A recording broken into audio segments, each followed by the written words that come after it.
बताया था, बुआयंसी क्या होती है?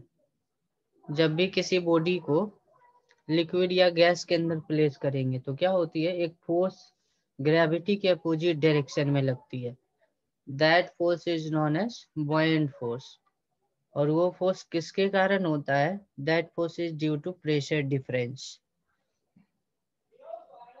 तो मैं बात कर रहा हूँ यूनिफॉर्म सॉलिड बॉडी की, जिसकी डेंसिटी है यूनिफॉर्म। मैं बात कर रहा हूँ uniform body. Uniform body, body कौन सी ले रहा हूँ यहाँ पे? बॉडी सॉलिड ले रहा हूँ, यूनिफॉर्म सॉलिड बॉडी को ले रहा हूँ। और अलग अलग कंडीशन में बुआयंसी फोर्स कैलकुलेट करें। देखो जितने भी कंडीशन है उसमें बुआयंसी फोर्स का फॉर्मूला क्या है? कल हम लोगों ने निकाला था कि जो बुआयंट फोर्स होती है ना, वो होती है volume of body inside density of liquid into G. ये एक सिंगल फॉर्मूला है बुआयंट फोर्स का। ये एक सिंगल फॉर्मूला है बुआयंट फोर्स का। ये बुआयंट फोर्स की फॉर्मूला है। और इसी में एक कंडीशन निकाला था। क्या निकाला था? जब कंप्लीट बॉडी अंदर हो, जब कंप्लीट बॉडी लिक्विड के अंदर हो, लिक्विड के अंदर हो, तो क्या हो जाती है? इसी बुआयंट फोर्स को हम लोग अरेंज करके लिख सकते हैं, जो भी वेट होगा बॉडी का multiply density of liquid by density of body. ये हो जाती है, ये हो जाती है बुआयंट फोर्स। तो ये दो बेसिक फॉर्मूला याद रखना। ये जनरल फॉर्मूला है, हर जगह यूज में आएगी, हर जगह ये यूज में आएगी। इसी से निकल करके ये फॉर्मूला आया है कि जब कंप्लीटली बॉडी सबमर्ज्ड होगी लिक्विड के अंदर तो कितनी बुआयंट फोर्स होगी? इतनी बुआयंट फोर्स होगी। इसका एप्लीकेशन भी किया था। अब मान लो ऐसा है, मैं एक क्वेश्चन दे रहा हूं जिसको आप करेंगे। एक बॉडी को इस तरह से रखा गया है, लिक्विड है, लिक्विड की डेंसिटी सिग्मा है, और एक बॉडी इस तरह से फ्लोट कर रही है। फ्लोटेशन देख लो कैसा है, पार्शियल फ्लोटेशन है। थोड़ी सी एयर में है इसकी पार्ट और थोड़ी सी लिक्विड के अंदर में। इस तरह के फ्लोटेशन को क्या बोलते हैं? Partial flotation. पार्शियल फ्लोटेशन की कंडीशन आपको निकालनी है, की कंडीशन निकालनी है। पार्शियल फ्लोटेशन की कंडीशन निकालनी है। ये जो बॉडी है, इस बॉडी की डेंसिटी रो दी गई है, लिक्विड की डेंसिटी कितना है? सिग्मा दी है। तो पार्शियल फ्लोटेशन की कंडीशन क्या हो सकती है? किस कंडीशन में बॉडी इस तरह से फ्लोट करेगी? थोड़ा सा उसका पार्ट एयर में रहेगा और थोड़ा सा लिक्विड के अंदर। इस तरह का फ्लोटेशन कब आता है? कब आएगा? पहले तो एक चीज दिख रहा होगा कि बॉडी बैलेंस में है, बॉडी बैलेंस में है। बॉडी बैलेंस में अगर है तो वेट नीचे की तरफ लगती है बॉडी की वेट, और ऊपर की तरफ लगती है बुआयंट फोर्स। दोनों इक्वल रहा होगा, buoyant force must be equal to weight, तभी तो ये बैलेंस में है। अब बुआयंट फोर्स क्या लिख सकते हैं बता? मान लो ये वाली हाइट गिवन है कि लिक्विड के अंदर की हाइट है स्मॉल एच, टोटल हाइट है कैपिटल एच, ऐसी कंडीशन रही होगी। तो बुआयंट फोर्स का फॉर्मूला क्या होता है? Volume of body inside density of liquid into G. ये होती है बुआयंट फोर्स। अब वेट क्या होती है? वेट होती है mg। यही तो होती है वेट। वेट क्या होती है? mg होती है। तो वॉल्यूम इनसाइड डेंसिटी लिक्विड को हमने सिग्मा लिखा है जी।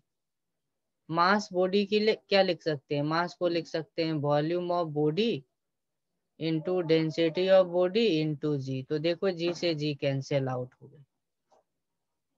और अंदर की वॉल्यूम को क्या लिख सकता हूँ? मान लो इनसाइड की वॉल्यूम कभी आपको निकालनी हो कि पार्शियल फ्लोटेशन में बताओ कि इनसाइड में कितनी वॉल्यूम है। जब बॉडी पार्शियल फ्लोटेशन में है तो कितनी वॉल्यूम लिक्विड के अंदर रहेगी। तो अगर वो निकालना हो तो क्या करो, देखो यहीं से निकल गया। बॉडी की टोटल वॉल्यूम को इससे मल्टीप्लाई कर दो, है ना। तो डायरेक्टली आप निकाल सकते हैं कितनी वॉल्यूम अंदर है। और अगर यूनिफॉर्म मास का है, यूनिफॉर्म बॉडी है, तो देखो वॉल्यूम को क्या लिख सकते हैं, वॉल्यूम को लिख सकते हैं सरफेस एरिया। और हाइट जो अंदर है, इनसाइड है, लिक्विड के अंदर है, टोटल वॉल्यूम क्या लिखी जा सकती है, area into total height, rho over sigma. तो देखो एस और एस कैंसिल आउट हो गई। तो हाइट इनसाइड कितनी आती है, टोटल हाइट को रो बाय सिग्मा से मल्टीप्लाई कर दो। हाइट इनसाइड कितनी आती है, टोटल हाइट को रो बाय सिग्मा से मल्टीप्लाई कर दो। तो जब भी पार्शियल फ्लोटेशन में बॉडी होगी, जब भी बॉडी पार्शियल फ्लोटेशन में होती है, पार्शियल फ्लोटेशन में होती है, तो आपसे क्या क्वेश्चन पूछा जा सकता है। पहला तो ये पूछा जा सकता है कि लिक्विड के अंदर की वॉल्यूम बताओ कितनी होगी। तो आप क्या करेंगे, बॉडी की टोटल वॉल्यूम को रो बाय सिग्मा से मल्टीप्लाई कर देंगे। और इसी तरह से अगर इनसाइड की हाइट पूछी जाए तो टोटल हाइट को रो ओवर सिग्मा से मल्टीप्लाई कर देंगे, है ना। तो इस तरह से आप पार्शियल फ्लोटेशन के क्वेश्चन कर सकते हैं। जब भी पार्शियल फ्लोटेशन में बॉडी होगी तो आपसे ये दो क्वेश्चन पूछा जा सकता है। और मैथमेटिकल कंडीशन क्या है फ्लोटेशन की, फ्लोटेशन देखो, फ्लोटेशन में कब है, जब वेट बुयांसी फोर्स के इक्वल है। जब वेट बुयांट फोर्स के इक्वल हो जाती है तो क्या होती है, बैलेंस में आ जाती है, बैलेंस में आ जाती है। अच्छा अगर आप यहाँ से देखो ना तो क्या लगता है कौन बड़ा है, इनसाइड का हाइट बड़ा है या एच, कौन बड़ा है जरा बताना दो यहाँ पे। सर एच बड़ा है सर। एच बड़ा है। हमें पता यस। है कि एच इनसाइड ना छोटा है, किससे है, एच से है कि एच नहीं से। है। तो जरा सोचो, H inside by capital H लिखूं, इसको इधर ले जाऊं तो लेस देन 1 हो जाएगी क्या। Yes sir. एक तो ये इक्वेशन आ गया, और दूसरा अभी अभी हमने फॉर्मूला देखा है कि एच इनसाइड होती है total height density of body by density of liquid, यही तो देखा है। अब जरा यस सर। बताना, यहाँ से एच इनसाइड बाय एच निकल आएगी क्या, रो बाय सिग्मा आ जाएगी। तो H inside by capital H जो रो बाय सिग्मा आया है उसको कहाँ रख देता हूँ, यहाँ पे रख देता हूँ। तो देखो क्या आ जाएगा बता, ये आ जाएगा, क्या आ जाएगा, रो बाय सिग्मा। यहाँ एच इनसाइड बाय एच को मैं क्या लिख सकता हूँ, एच इनसाइड बाय एच को लिख सकता हूँ रो बाय सिग्मा। तो rho from 1 and 2, from 1 and 2 rho by sigma is less than 1। तो इसको इधर ले जाओ तो rho is less than sigma. इसका मतलब समझ रहे हो क्या, यह है फ्लोटेशन की कंडीशन। पार्शियल फ्लोटेशन की कंडीशन क्या है, पार्शियल फ्लोटेशन, पार्शियल फ्लोटेशन की कंडीशन क्या कंडीशन है, कब बॉडी लिक्विड की डेंसिटी। पार्शियल फ्लोटेशन में होगी। तो पार्शियल फ्लोटेशन में तब होगी जब बॉडी की डेंसिटी लिक्विड के डेंसिटी से कम होगी। कब फ्लोटेशन में होगी, जब बॉडी की डेंसिटी लिक्विड की डेंसिटी से कम होगी। Body partial flotation, body partial flotation में तब होती है जब उसकी डेंसिटी लिक्विड की डेंसिटी से कम हो, लिक्विड की डेंसिटी से कम हो, है कि नहीं? ये तो समझ में आ गया होगा। Yes sir. हाँ, तो ओवरऑल जो भी रिजल्ट आया है उसको मैं फिर से लिख लेता हूँ। पार्शियल फ्लोटेशन, मैं एक ही चीज को बार बार लिख रहा हूँ कि माइंड में पूरा प्रिंट हो जाए। पार्शियल फ्लोटेशन कब होगी? तो पहली चीज, बॉडी की वेट इक्वल होगी बॉयंट फोर्स की, तभी तो पार्शियल फ्लोटेशन में होगी। और दूसरी कि बॉडी की डेंसिटी, जिसको मैं रो लिखा हूँ, वो लिक्विड की डेंसिटी सिग्मा से कम होनी चाहिए। और क्या बताया था कि इनसाइड की वॉल्यूम टोटल वॉल्यूम से किस तरह से रिलेटेड होगा? इस तरह से रिलेटेड होगा। और इनसाइड की हाइट का रिलेशन क्या है?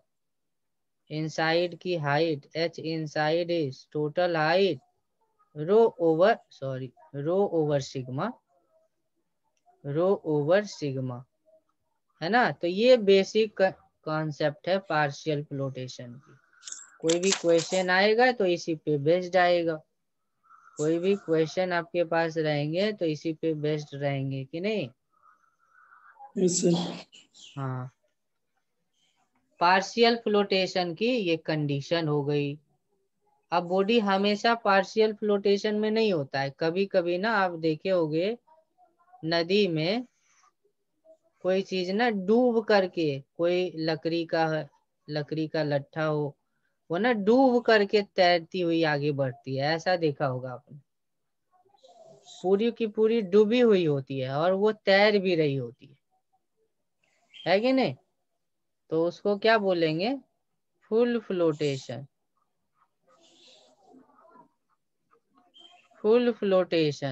उस कंडीशन को क्या बोलेंगे? Full flotation. यानी पूरी की पूरी सबमर्ज्ड है, लिक्विड के अंदर है, लेकिन फ्लोट कर रही है, वो नीचे नहीं बैठ रही है, वो फ्लोट कर रही है, तैर रही है। तो इसकी कंडीशन क्या हो सकती है बता? एक तो बात है कि देखो यहाँ पे अगर ये फ्लोट कर रही है, पूरा का पूरा पार्ट बॉडी के अंदर गया हुआ है, पूरा का पूरा पार्ट बॉडी के अंदर गया हुआ है, तो हमें पता है, क्या पता है कि क्योंकि ये पूरी की पूरी डूबी हुई है, तो इस पे एक बॉयंट फोर्स ऊपर लग रहा होगा और वेट नीचे लग रहा होगा। और देखो ये बैलेंस भी है, न नीचे जा रहा न ऊपर जा रहा। तो यहाँ से एक कंडीशन तो पता चला कि जो बॉडी की वेट होगी वो बॉयंट फोर्स के इक्वल रही होगी अब भी। और याद है आपको मैंने एक कंडीशन बताया है कि जब पूरी बॉडी ना लिक्विड के अंदर आ जाए तो बॉयंट फोर्स कितनी होती है? पूरी बॉडी लिक्विड के अंदर हो तो बॉयंट फोर्स कितनी होती है बताओ? देखो अभी मैं बताया था, पूरी बॉडी जब लिक्विड के अंदर होती है, देखो यहाँ पे शुरुआत में इसीलिए बताया हूँ। देखो यहाँ क्या लिखा है, जब कंप्लीट बॉडी लिक्विड के अंदर हो तो बॉयंट फोर्स की फॉर्मूला क्या होती है? बॉडी की weight density of liquid by density of body, यही तो होती है। क्या होती है? जब पूरी बॉडी लिक्विड के अंदर हो तो बॉडी की वेट क्या हो गई? बॉडी की वेट तो mg हो गई। और बॉयंट फोर्स क्या हो गई? तो बॉयंट फोर्स होती है mg डेंसिटी ऑफ लिक्विड, जिसको मैं सिग्मा लिख रहा हूँ, और डेंसिटी ऑफ बॉडी जिसको रो लिख रहा हूँ, यही तो होती है। अब बताओ yes sir. mg cancel out, cancel out, क्या बचा?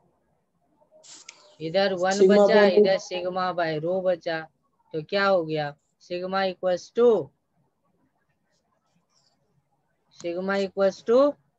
रो। रो। इसका मतलब फुल फ्लोटेशन में बॉडी कब होगी? जब दोनों की फुल डेंसिटी बराबर फ्लोटेशन हो। में बॉडी कब होगी बता? फुल जब दोनों की डेंसिटी फ्लोटेशन, बराबर हो तो। हाँ, फुल फ्लोटेशन में बॉडी तब होती है जब लिक्विड की डेंसिटी, लिक्विड की डेंसिटी बॉडी की डेंसिटी के इक्वल है, बॉडी की डेंसिटी के इक्वल है कि नहीं? Yes sir. जब लिक्विड की डेंसिटी और बॉडी की डेंसिटी इक्वल हो तो वो ना पूरा डूब करके तैरता है। आपसे अगर क्वेश्चन पूछा जाए कोई बॉडी सबमर्ज्ड है, सबमर्ज्ड का मतलब हुआ पूरी डूबी हुई, बॉडी सबमर्ज्ड होकर तैरती है, सबमर्ज्ड होकर फ्लोट करती है, फ्लोट करती है, सबमर्ज्ड होकर के तैरती है, तो उसका कंडीशन क्या होना चाहिए? उसका कंडीशन होना चाहिए कि सिग्मा इक्वल्स टू रो। क्या कंडीशन होनी चाहिए? Sigma sigma equals equal to to. Rho, ये कंडीशन है। यानी लिक्विड की डेंसिटी बॉडी के डेंसिटी के इक्वल रहा होगा, तभी ऐसा कंडीशन है। नहीं? अच्छा, बॉडी सिंक कब करती है ये बता जरा। व्हेन बॉडी सिंक, सिंक का मतलब हुआ नॉट फ्लोट, नॉट फ्लोट, कोई तैर नहीं रहा, तैर नहीं रहा, वो डूब रहा है। तो डूबने का कंडीशन क्या रहा होगा बता? डूबने का कंडीशन क्या रहा होगा? अगर एक बॉडी को हमने रखा है और वो धीरे धीरे नीचे के तरफ जा रहा है, तो डूब तब रहा होगा ना जब बॉयंसी फोर्स से ज्यादा रहा होगा वेट। बॉडी सिंक कब करेगी? जब वेट की वैल्यू, बॉडी के वेट की वैल्यू ज्यादा हो जाए बॉयंसी से। नहीं, बॉडी की वेट बॉइंट फोर्स से ज्यादा हो जाए तो वेट क्या होती है? mg होती है। और देखो ये बॉडी यहाँ पे पूरा डूबा हुआ है, पूरी की पूरी डूबी हुई है, तो इस कंडीशन में सिंक हुई है। तो उस कंडीशन में बता बॉइंट फोर्स क्या होती है? जब बॉडी कंप्लीट सबमर्ज्ड होती है तो बॉइंट फोर्स का फॉर्मूला लिखा था। जब यस बॉडी सर। पूरा लिक्विड के अंदर में हो तो बॉइंट फोर्स की फॉर्मूला बताओ जल्दी से, क्या होती है? Sir V inside. अरे मूर्खा कहीं के, अभी तो बी कितनी इनसाइड बार सर। अप्लाई किया हूँ, देख इधर, अभी अभी मैं अप्लाई करा हूँ। mg into rho. mg into sigma by rho, देखो यहाँ पे अभी अभी मैं किया हूँ। कितनी बार एक ही चीजों को बताऊं? जब बॉडी पूरी अंदर हो ना तो ये होती है बॉयंट फोर्स, बॉयंट फोर्स होती है mg सिग्मा बाय रो। क्या होती है? mg mg sigma sigma. By rho. देखो सबसे आज की क्लास के शुरुआत में ही मैं ये चीजें बताया। देखो यहाँ पे बॉयंट फोर्स होती है बॉडी की weight, density of liquid by density of body. यहाँ पे देख, यहाँ पे है कि नहीं? यहाँ पे बताया हूँ, यस सर। इसको एक जगह अप्लाई भी किया फिर भी भूल रहे हो। चलो इसको पुट करते हैं, यहाँ पे क्या हो जाएगी? सिग्मा ओवर रो। तो mg से mg कैंसिल आउट हो गई, इधर बचा 1 greater than sigma by rho. तो यहाँ से क्या आता है? Rho is greater than sigma. क्या आती है? Rho is greater than sigma. Body की डेंसिटी, बॉडी की डेंसिटी लिक्विड की डेंसिटी से ज्यादा है, लिक्विड की डेंसिटी से ज्यादा है, डेंसिटी से ग्रेटर है कि नहीं? इसी कंडीशन में बॉडी सिंक करती है, इसी कंडीशन में बॉडी क्या करती है, सिंक करती है। तो सिंक करने की कंडीशन समझ में आ गया। Yes sir. सिंक करने की कंडीशन क्या हो गई, जल्दी से बताओ, सिंक करने की कंडीशन क्या हो गई। पहली तो बॉडी की वेट, बॉडी की वेट ज्यादा होगी बॉयंट फोर्स से, नहीं बॉयंट यस फोर्स सर। से ज्यादा होगी। यहाँ पे देखो बॉडी की वेट क्या है, बॉयंट फोर्स से ज्यादा है। उससे यहाँ से क्या डेवलप होकर के आया कि बॉडी की डेंसिटी ज्यादा होगी, बॉडी की डेंसिटी जिसको कि हम रो से लिख रहे हैं, ग्रेटर होनी चाहिए किसकी डेंसिटी से, लिक्विड की डेंसिटी से, लिक्विड की डेंसिटी से, जिसको हमने सिग्मा लिखा है। तो ये कंडीशन हो गई सिंक होने की। अच्छा देखो, जब ये बॉडी, कोई भी बॉडी सिंक करती है ना, जब भी बॉडी सिंक करती है तो हमें पता है नीचे वाला फोर्स वेट ग्रेटर होगा और बॉयंसी फोर्स लेस होगा। तो आपसे क्वेश्चन में पूछा जा सकता है कि कितने टाइम में वो बॉटम पे पहुंच जाएगा।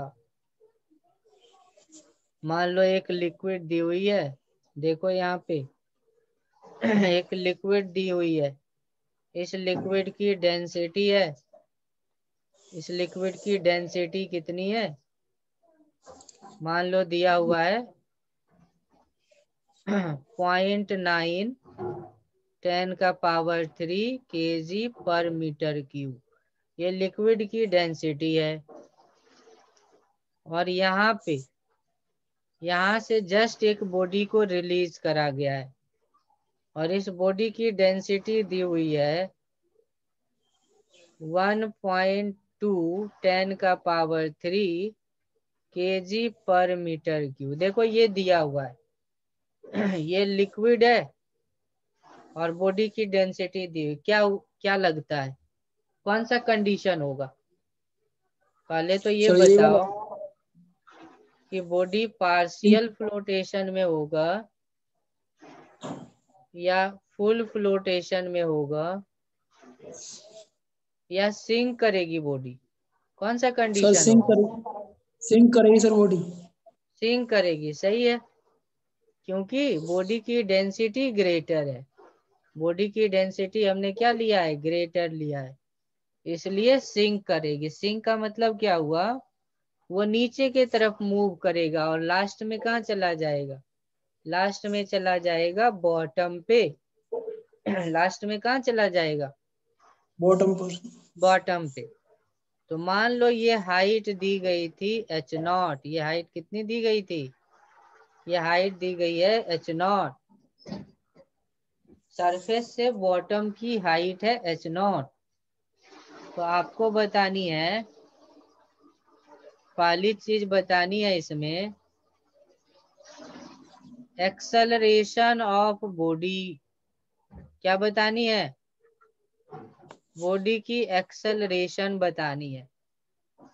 क्या बतानी है, बॉडी की एक्सीलरेशन। एक्सेलरेशन बतानी है। बताओ बॉडी की एक्सेलरेशन कितनी होगी, नीचे की तरफ मूव कर रही है बॉडी तो कुछ ना कुछ तो एक्सेलरेशन रहा होगा ना।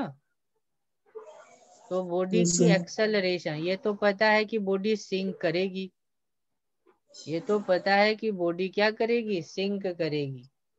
तो सिंकिंग में बॉडी नीचे की ओर एक्सेलरेट करता है, तो उस एक्सेलरेशन की वैल्यू बताओ,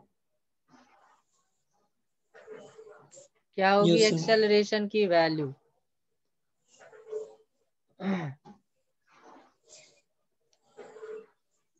तो सिंकिंग बॉडी पे कौन कौन सा फोर्स लगेगा बता। सिंकिंग बॉडी पे एक एक तो ऊपर वेट। की तरफ लगता है बॉइंट फोर्स, इसको हम यस लोग सर। लिखते हैं mg सिग्मा/रो, यही तो लिखते हैं। Yes sir. और नीचे की तरफ है mg, इसका मास है m, बॉडी का मास है m मान लो। तो एक्सेलरेशन न्यूटन्स लॉ से नहीं आता है लिखने, न्यूटन्स लॉ क्या लिखते हैं, F1 - F2 बाय मास, यही तो लिखते हैं। तो F1 हो गई mg, F2 हो गई mg sigma by rho, body की मास हो गई m। तो एक्सेलरेशन कितनी हो गई बता, दोनों में m कॉमन है, m कॉमन है, g माइनस सिग्मा, अरे g भी कॉमन है ना, g भी कॉमन है, 1 minus sigma by rho over m। तो देखो m से m कैंसिल आउट हो गई, कितनी है एक्सेलरेशन, एक्सेलरेशन है g 1 माइनस सिग्मा ओवर रो। कोई भी बॉडी जब भी सिंक कर रही होगी ना, तो सिंकिंग के समय पे इतना एक्सेलरेशन रहेगी। सर इसको तो दोबारा बता दो। ऐसे बॉडी पे कितना फोर्स लग रहा है, देख बॉडी पे दो फोर्स लग रही है, एक नीचे की तरफ एक ऊपर की तरफ, ऐसे नहीं ऐसे कितना फोर्स लग रहा है, दो फोर्स लग रहा है। तो न्यूटन लॉ पढ़े हो, एक्सेलरेशन होता है फोर्स बाय मास, ये न्यूटन का यस सर। सेकेंड लॉ लिखा हूँ, ये लिखा हूँ NLM सेकेंड लॉ, न्यूटन्स का सेकेंड लॉ लिखा हूँ। एक्सेलरेशन क्या होती है, रिजल्टेंट फोर्स बाय मास। तो रिजल्टेंट फोर्स कैसे लिखेंगे, mg ग्रेटर होता है, पता है ना, यस सिंकिंग सर। के समय पे mg ज्यादा रही होगी तभी तो बॉडी सिंक करेगी। तो mg एक फोर्स हो गई mg, दूसरा फोर्स हो गया बॉयंट फोर्स, और टोटल जो भी बॉडी का मास है m उससे डिवाइड करा, m कॉमन आ गई और इस तरह से एक्सेलरेशन आ गया। तो देखो whenever body is sinking,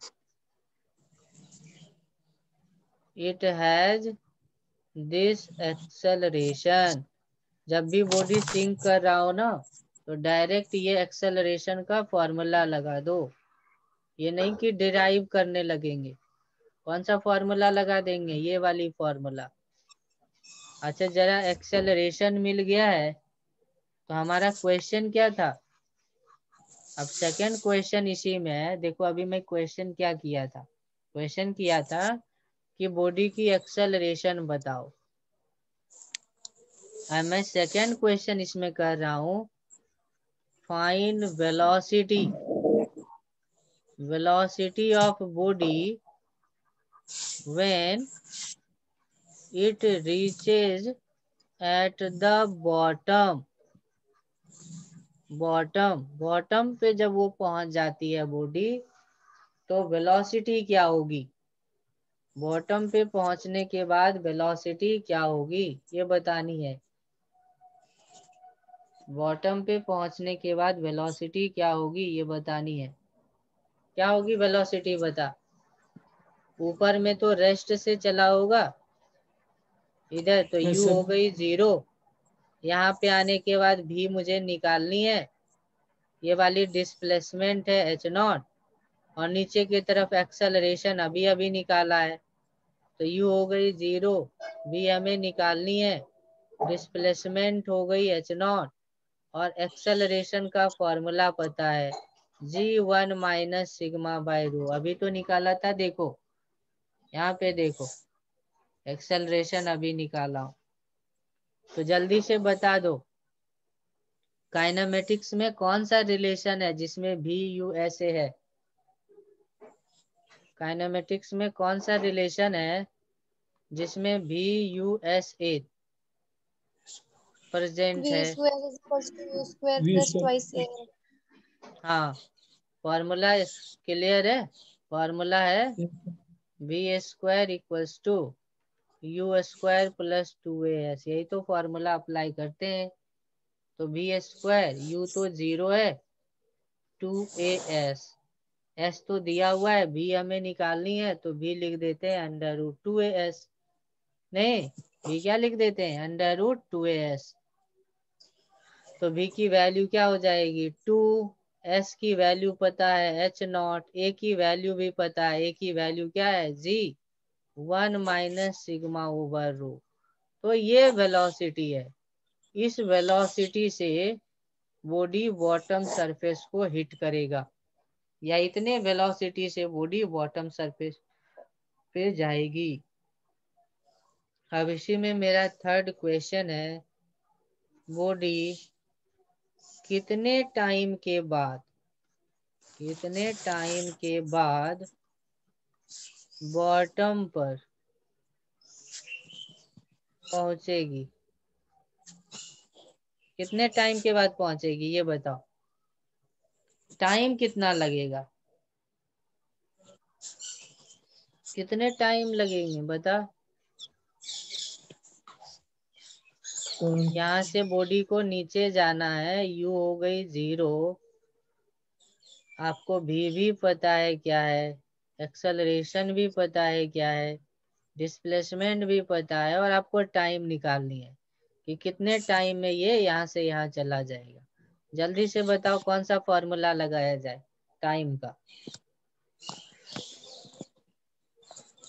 time का फॉर्मूला लगा दो ना, v equals to U plus A T परे हो गया।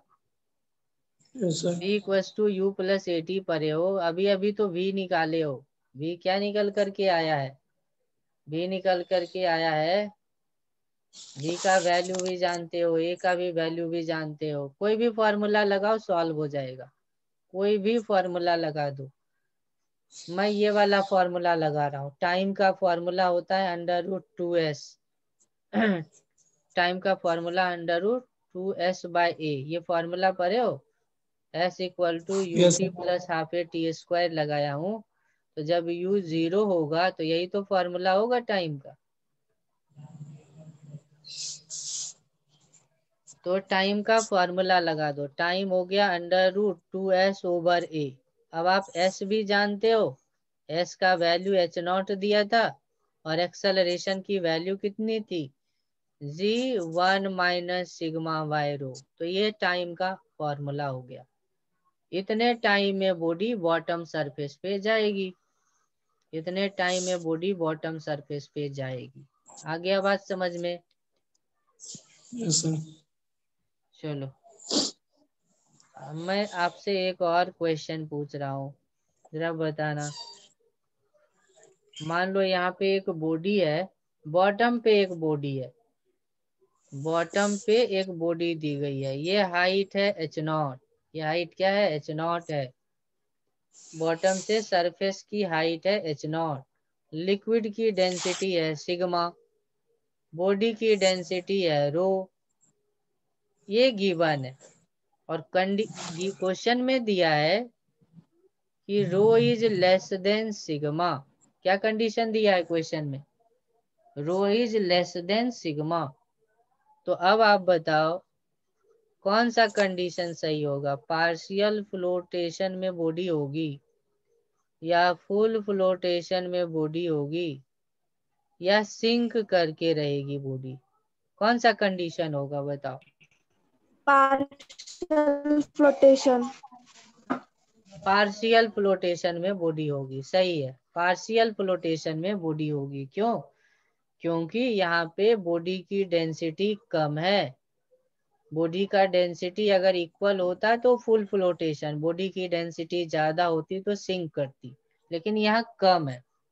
कम का मतलब हो गया पार्शियल फ्लोटेशन। अच्छा पार्शियल फ्लोटेशन है, तो पार्शियल फ्लोटेशन में है, पार्शियल फ्लोटेशन में है, लेकिन ये तो पार्शियल में है दिख नहीं रहा ना। अभी पार्शियल फ्लोटेशन में होनी चाहिए, लेकिन क्या बॉडी पार्शियल फ्लोटेशन में है, यहाँ पे नहीं है। तो बताओ बॉडी किधर रन करेगी, बॉडी रन करेगी ऊपर की ओर की नहीं, बॉडी यस सर। ऊपर की ओर रन करेगी, तभी ना लास्ट में कुछ ऐसे जाकर के रुक जाएगा, क्योंकि बॉडी को ओवरऑल पार्शियल फ्लोटेशन में होनी है। तो पार्शियल फ्लोटेशन तो ये हुआ ना, पार्शियल फ्लोटेशन तो ये हुआ ना। इसका मतलब क्या हुआ, बॉडी ए पोजीशन से बी पोजीशन पे जाएगी एक्सेलरेट करके, ऊपर की ओर एक्सेलरेट करके जाएगी, जाएगी कि नहीं जाएगी। Yes sir. तो पहला क्वेश्चन मेरा ये है, find acceleration of body as it going upward. जब ये अपवर्ड जा रही होगी तो इसकी एक्सेलरेशन क्या रही होगी, ये बतानी है। अभी हम लोगों ने ऐसा क्वेश्चन कर चुका है, अभी हम लोगों ने किया है ना ऐसा क्वेश्चन। तो ये इस क्वेश्चन का आप आंसर करो। Find acceleration of body as it going upward. क्या होगी बता। बहुत सिंपल है। देखो बॉडी तो पूरी डूबी हुई है ना, बॉडी तो Yes, लिक्विड sir. के अंदर है, तो ऊपर क्यों जाएगा बता। ऊपर में एक बॉइंट फोर्स लग रहा है mg sigma by rho, Yes, नीचे sir. लग रहा होगा mg, और mg सिग्मा बाय रो ज्यादा होगा तभी तो ऊपर जाएगा। अब बॉडी की मास है m, तो एक्सेलरेशन का फॉर्मूला क्या होता है बता। न्यूटन्स लॉ से, न्यूटन सेकेंड लॉ से एक्सेलरेशन की क्या डेफिनेशन है। एक्सेलरेशन की डेफिनेशन है F1 minus F2 by mass. तो क्योंकि ऊपर जाना है तो F1 हो गया mg sigma by row, F2 हो गई mg टोटल मास है m, तो m से m कट गया, g कॉमन आ गया, तो g सिग्मा बाय रो -1 है कि नहीं है। ये आया समझ में कि नहीं। अच्छा देखो, पहले जो एक्सेलरेशन निकाला, पहले जो एक्सेलरेशन निकाला था ना जब वो नीचे आ रहा था तो ये आया था फॉर्मूला, डाउन जब जा रहा था तो ये फॉर्मूला था, और जब अप जा रहा है तो ये फॉर्मूला है। क्या डिफरेंस दिख रहा है दोनों में, क्या डिफरेंस दिख रही है। सर केवल इसमें माइनस डिफरेंस ये है साइन का, सर। केवल माइनस साइन का डिफरेंस है। अगर इसमें माइनस से मल्टीप्लाई कर दो तो ये आ जाएगा। आया बात समझ में।